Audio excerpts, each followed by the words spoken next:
এবার এইটাকে আমি মিক্সিতে পেস্ট করে নেবো, একদম মিহি করে না, একটু দানা দানা রেখে তারপরে বড়া করব, দেখতে থাকো।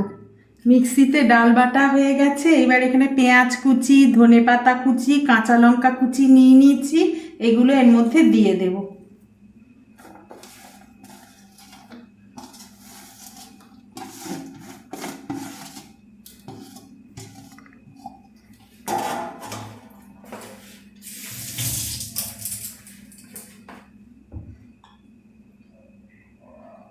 সামান্য নুন দিয়ে দিলাম।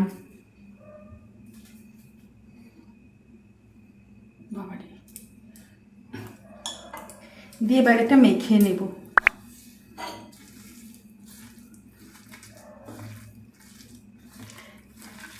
ডালটাকে মিহি করে বাটিনি, ভাঙা ভাঙা করে বেটেছি, খেতে ভালো লাগবে।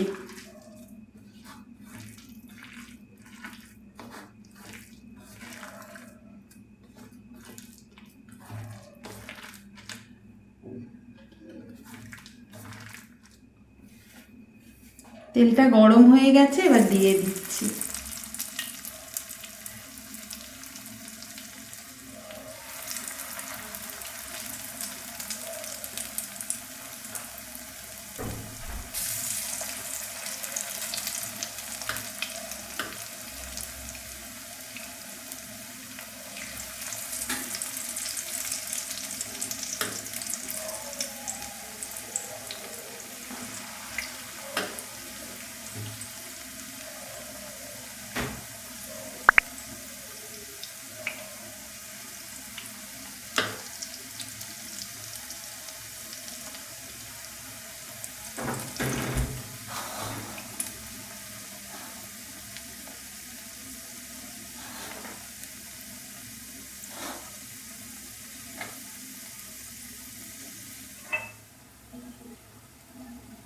আমার এই বড়াগুলো ভাজা হয়ে গেছে, তুলে নিচ্ছি।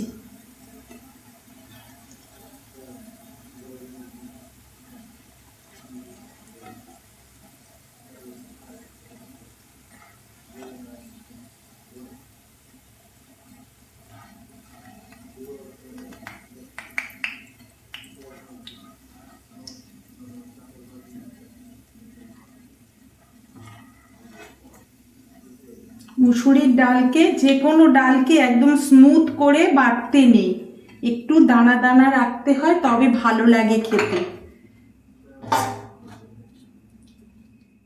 আমার মুসুরির ডালের বড়া ভাজা হয়ে গেছে।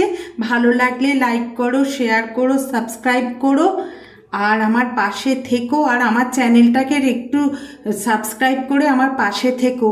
আবার দেখা হচ্ছে পরের ভিডিওতে। আর এই দেখো কি সুন্দর ক্রিস্পি হয়েছে জিনিসটা। হ্যাঁ, এটাকে চায়ের সঙ্গে আর ডাল করেও, ডালের সঙ্গেও খেতে পারবে।